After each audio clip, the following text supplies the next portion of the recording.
हमारी संस्कृति, हमारे संस्कार सदा रहे हमारे साथ।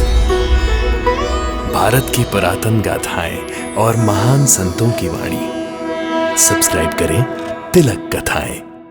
मेरे एक भक्त ने 2 बार अपने नजदीकी रिश्तेदारों को मेरी दी हुई उदी भेजी, लेकिन बदकिस्मती से उसके रिश्तेदारों ने 2 बार अविश्वास किया और उदी फेंक दी।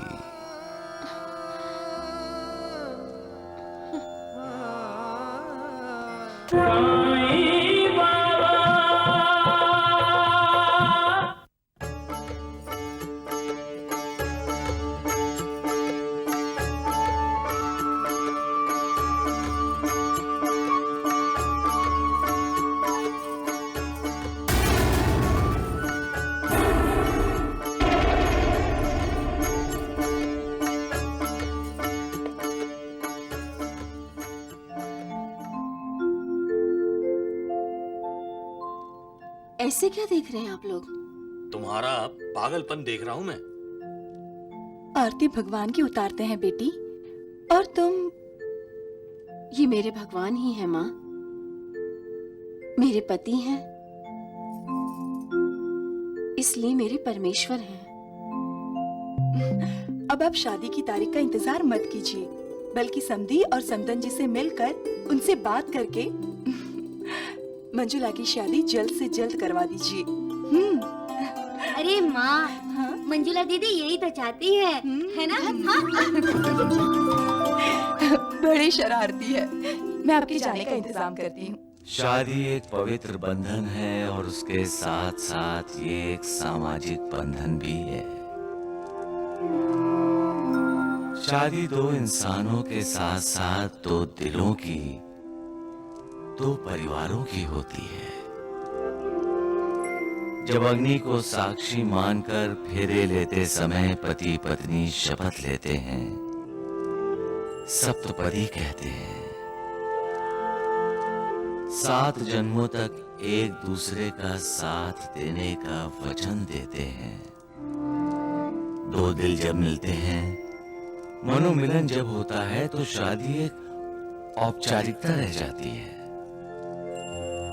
क्योंकि ऐसे मनोमिलन में 2 जीव जन्म जन्म तक एक दूसरे का साथ देने का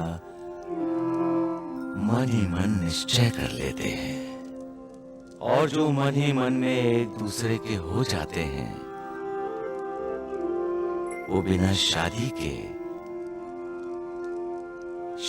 के बंधन को स्वीकार कर लेते हैं।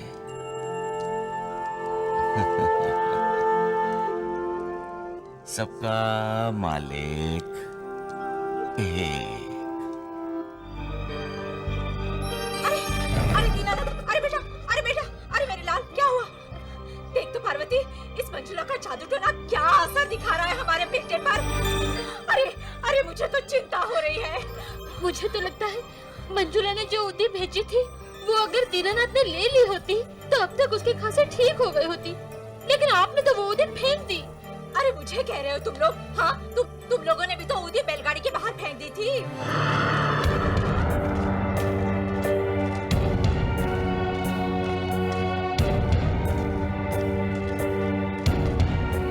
अग्गो भाई, ये मंजुला के पिताजी भी तो साथ में हैं। ये रमाकांत जी इस समय किस लिए आए हैं? वो भी जबकि वैद्य जी अपने दीनानाथ को देखने के लिए आए हैं।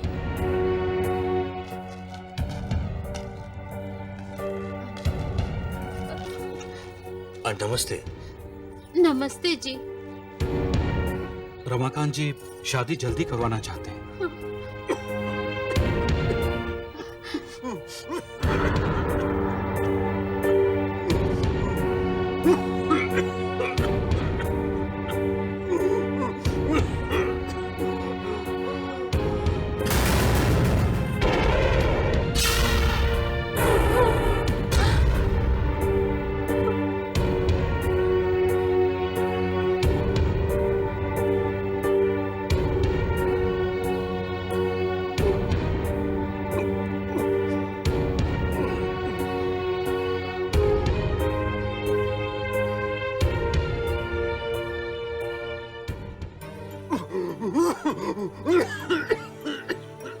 गांव के बाहर पहाड़ पर जो आश्रम है, पहले दीनानाथ को वहां भेज दीजिए।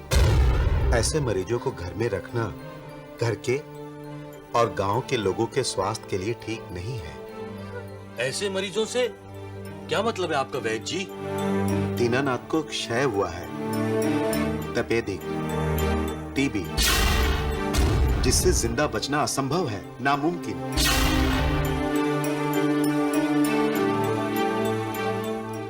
नहीं पिताजी, नहीं माँ, ये नहीं हो सकता। मैं किसी और से शादी नहीं कर सकती।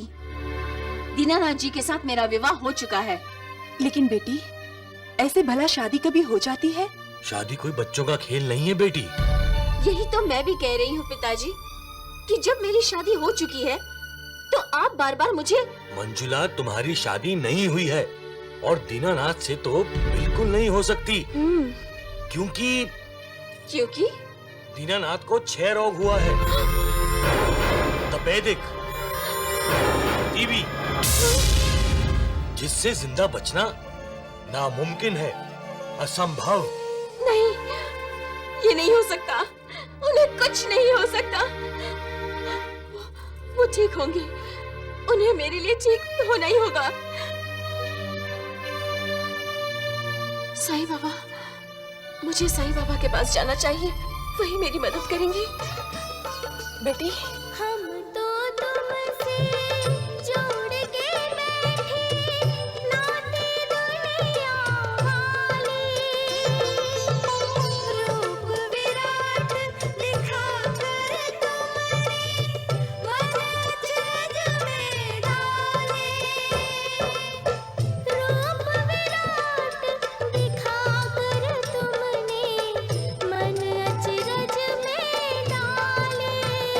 साईनाथ हमें फिर लौटा दो कहीं सहज ओम जय साईनाथ, जय साईनाथ, आदि अंत तुम्हारा, तुम्हें श्रद्धा नमन हमारा।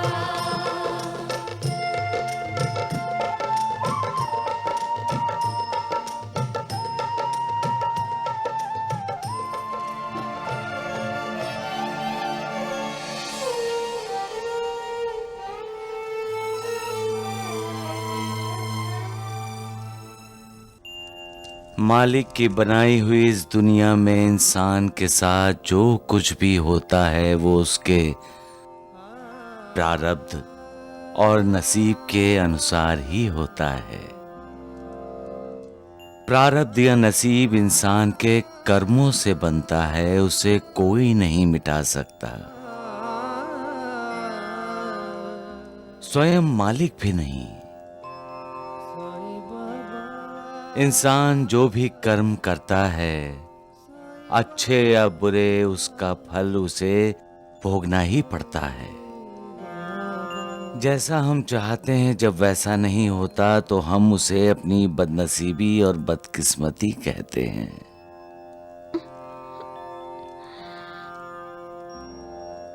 बदनसीबी जब हाथ धोकर पीछे पड़ जाती है तो इंसान की मुश्किलें बढ़ जाती हैं, उसका मन अशांत हो जाता है, उसकी श्रद्धा और उसका विश्वास डगमगाने लगता है। वो अपने भगवान पर भी शक करने लगता है। कभी कभी मुझ पर मेरे भक्त अविश्वास दिखाते हैं।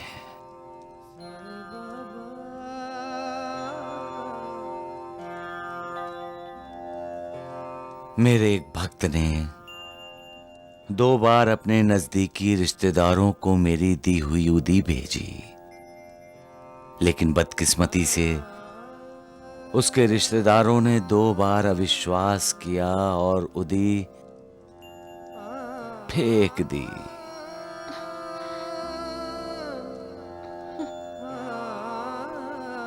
यही तो बदनसीबी है, उस रिश्तेदार की भी और मेरे भक्त की भी। यही प्रारब्ध है और प्रारब्ध को कभी बदला नहीं जा सकता। मालिक भी उसमें दखल नहीं देता। दीनानाथ को 6 रोग हुआ है, तपेदिक, टीबी, जिससे जिंदा बचना नामुमकिन है, असंभव।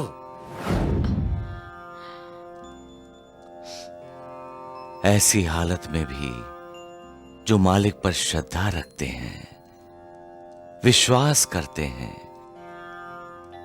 और जो अनन्य भाव से मालिक की शरण में जाते हैं, उन्हें बदनसीबी के चक्रव्यूह से बाहर निकलने का रास्ता मिल ही जाता है।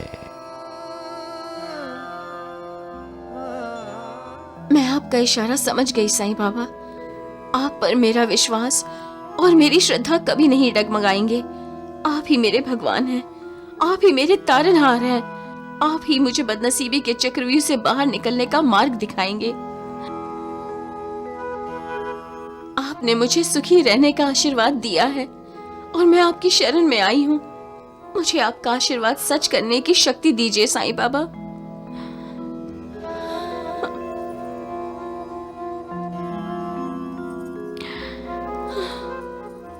आपकी आंखों में आंसू।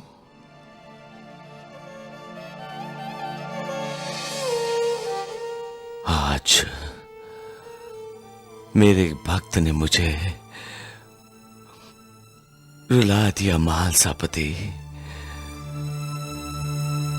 आज भक्त का कद श्रद्धा, भक्ति और विश्वास के कारण भगवान से भी ऊंचा हो गया। महालसापति, प्रारब्ध जानने के बाद भी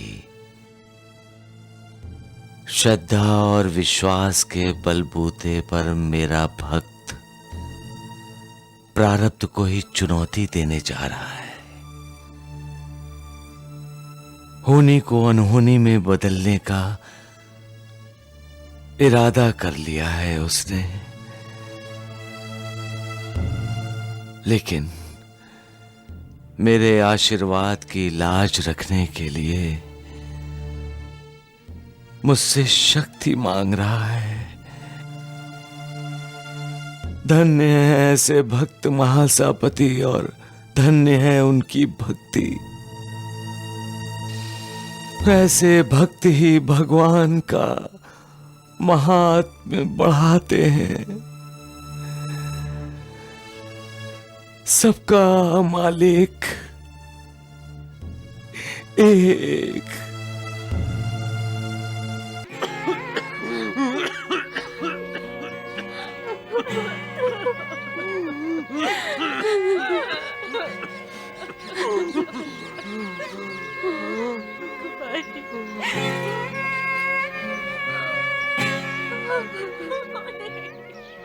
नहीं माँ, मेरे पास मत आओ।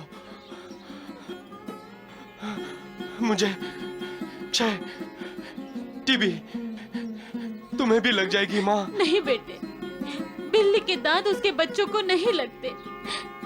ये तो बच्चे ही। दांत बिल्ली को लगते हैं माँ, और मैं नहीं चाहता कि ये जानलेवा बीमारी आपको भी लगे।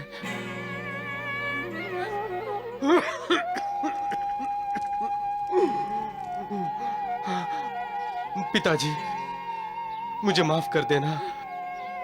संतान का फर्ज है वो अपने माँ बाप को सुख दे, और मैं अभागा आप सबको दुख ही दुख दे रहा हूं।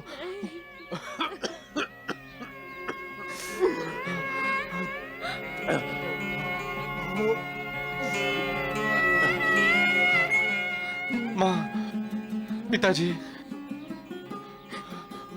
बेटा, तू बात मत कर बेटा। नहीं माँ, अब बात नहीं करूंगा तो मेरे पास वक्त ही कहाँ बचा है माँ। अरे बेटा, तू दिल दुखाने वाली बातें क्यों करता है? सच्चाई से मुंह छिपाने का क्या फायदा पिताजी। आप और मैं सभी जानते हैं कि मेरी जिंदगी के कुछ ही दिन बचे हैं।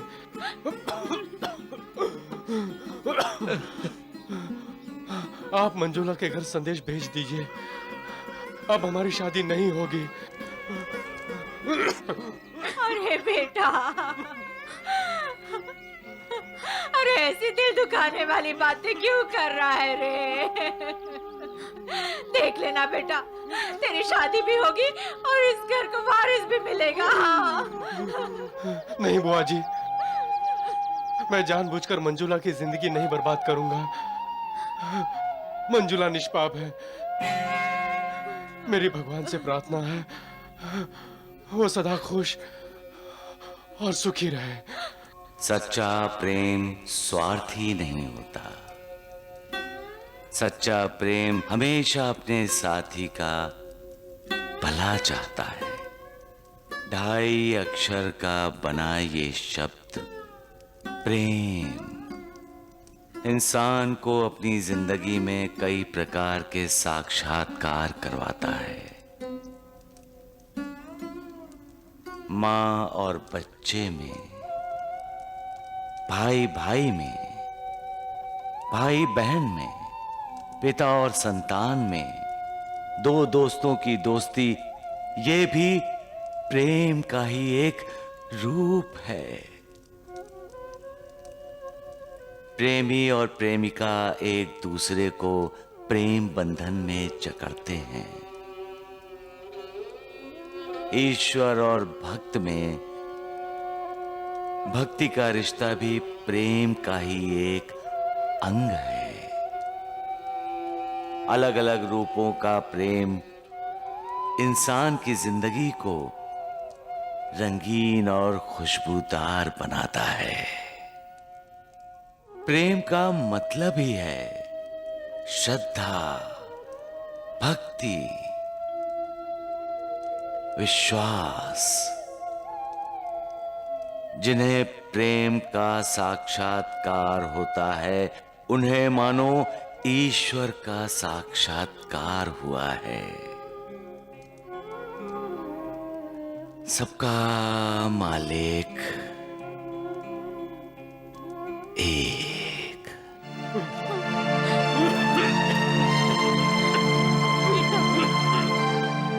पार्वती, देखो, रो मत। दीनानाथ आश्रम जा रहा है। जैसे ही ठीक होगा लौट आएगा। मत जाओ बेटे, इसे आश्रम नहीं लेके जाओ। दीदी, मना करो इसे। दीदी। माँ,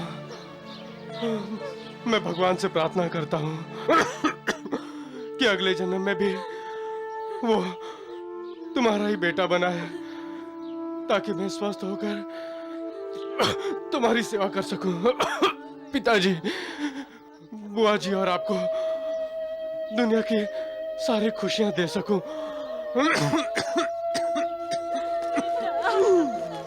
दीदी रोको ना उसे। दीदी, बेटा रुक जाओ।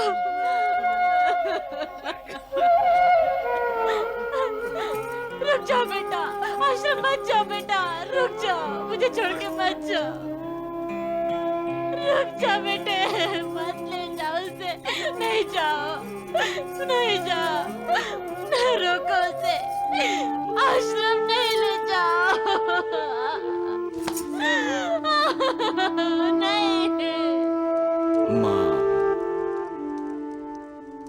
माँ भगवान की बनाई हुई एक सर्वश्रेष्ठ कलाकृति है। माँ स्वयं मालिक का ही अवतार है। माँ इंसान को दिया हुआ मालिक का वरदान है। माँ जब खुश होती है तो मानो भगवान खुश होता है, और माँ जब दुखी होती है तो भगवान भी दुखी होता है।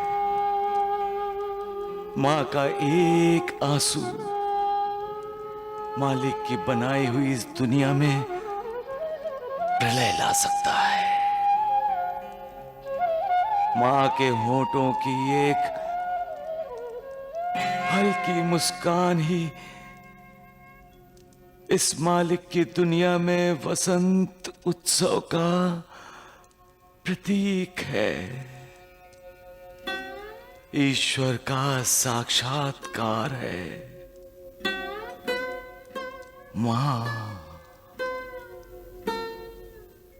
प्रेम, ममता, त्याग, श्रद्धा, विश्वास और पूर्ण समर्पण का आविष्कार है। मां, बदनसीब हैं वो लोग जिनकी मां नहीं है, भाग्यशाली हैं वो लोग जिनकी मां है। मां सबका मालिक, हे